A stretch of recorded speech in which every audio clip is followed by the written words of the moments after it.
It's been a while. Okay, so if you're a patron of mine or you follow me on Instagram, you already probably know what's been going on. It's really stupid. That's all I can say about it. I don't want to go into detail on here because this is a positive place for me. I don't want his bad vibes. But basically, I'm just gonna do a little tattoo tour today. You're probably looking at me and thinking, Raven, where are those tattoos? Do you even have tattoos? And as a matter of fact, I do. And I'm gonna be showing you them right now.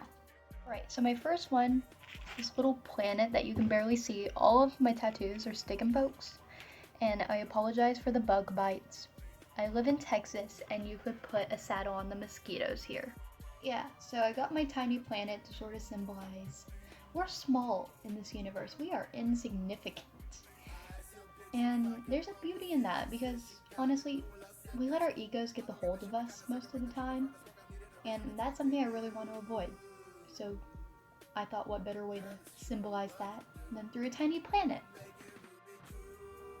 My next one is really significant and personal to me because I used to self-harm. That's no secret. But on the wrist that I used to self-harm on, I got love tattooed on me, if you can see it from there. It means a lot because whenever I try or get the urge to, I just sort of look down and I'm reminded like, hey, you're not alone. Stop being a dumbass and don't hurt yourself. It means a lot to me though. I really love this tattoo. Honestly, it's really powerful how words can just move someone to become a better person. I love it. Alright, my next one going down to my left leg is this little ghosty boy. I call him Gibby the Ghost. He's a cutie. The whole reason behind my tattoo of Gibby the Ghost is I had this friend, and I knew this friend for a few years, and well, this friend meant a lot to me. And one night we would get into fights, not like physical, like kind of fights, but like we would argue and I would block him or he'd block me, and one time I blocked him. And I didn't block all of his accounts. So he messaged me one night saying, yo, what's up, I'm suicidal. And I'm like, fuck. So that's when I stepped in and I tried to make him as happy as I could. He ended up not killing himself, and I'm good. I'm glad for that. At least I'm pretty sure he hasn't. I don't really talk to him anymore because I figured out I think he was using me, and that doesn't sit well with me, so I cut him out. And so the tattoo is supposed to represent be nice to the people who need it and stay nice to them for as long as they need it. But whenever they start to turn on you, don't be afraid to cut them out.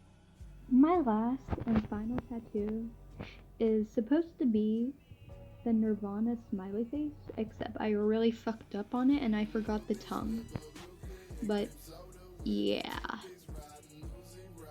Growing up, I think my whole family situation was pretty fucked up. I'm not gonna go into detail. I'm just gonna say my brother and I, we both had different dads. And my brother stayed and lived with my mom and grandma, and I went with my, other relatives. And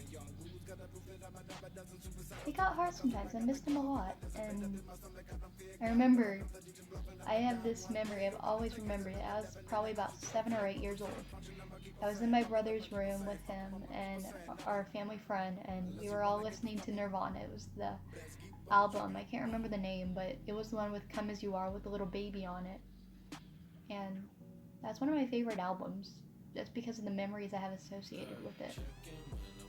I'm at a blank right now, but my brother, he's not living with us anymore.